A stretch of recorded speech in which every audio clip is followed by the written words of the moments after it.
ایک چھوٹے اور پرسکون گاؤں میں ایک دانا اور نیک دل بڑا استاد رہتا تھا۔ روزانہ صبح وہ اپنی کندھوں پر ایک لکڑی کی چھڑی رکھتا جس کے دونوں سروں پر مٹی کے گھڑے بندھے ہوتے۔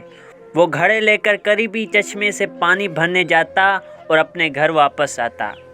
ان دو گھڑوں میں سے ایک مکمل صحیح حالت میں تھا جبکہ دوسرا گھڑا ایک طرف سے تھوڑا سا ٹوٹا ہوا تھا۔ جب استاد پانی بھرتا تو واپسی کے راستے میں اسے ٹوٹے ہوئے گھڑے سے تھوڑا تھوڑا پانی بہہ جاتا۔ وقت کے ساتھ مکمل گھڑا ہمیشہ پورا پانی واپس گھر لے آتا جبکہ ٹوٹا ہوا گھڑا ہمیشہ آدھا خالی ہوتا۔ کئی مہینوں تک ایسا ہی چلتا رہا۔ آخر کار ٹوٹے ہوئے گھڑے کو اپنی کمی کا احساس شدت سے ہونے لگا۔ وہ خود کو شرمندہ اور ناکارہ سمجھنے لگا۔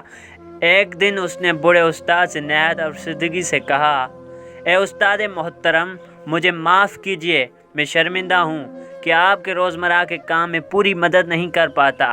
میرا ٹوٹا ہونا میری ناکامی ہے اور آپ کا نقصان۔ بوڑھے استاد نے نرمی سے مسکرا کر کہا، میرے عزیز گھڑے، آؤ آج واپسی پر ہم 7 سال چلتے ہیں اور تم صرف راستے کے بائیں جانب دیکھنا۔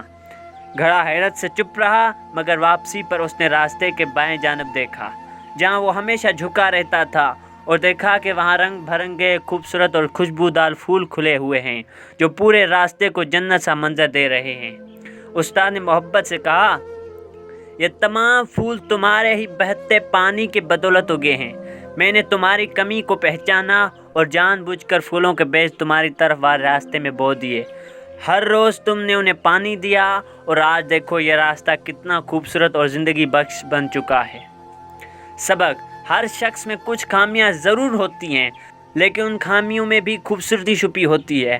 ہم میں سے ہر کوئی کسی نہ کسی مقصد کے لیے پیدا ہوا ہے، بس ہمیں اپنی اہمیت پہچاننے کی ضرورت ہے۔ اپنی کمیوں پر افسوس نہ کرو بلکہ یہ دیکھو کہ وہ کہاں تمہاری طاقت بن سکتی ہیں۔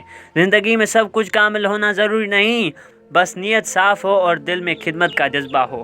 یہ کہانی ہمیں یہ سکھاتی ہے کہ ہم سب کے اندر کچھ نہ کچھ خوبیاں چھپی ہوتی ہیں، بس نظر حکمت رکھنے والی آنکھ کی ضرورت ہے۔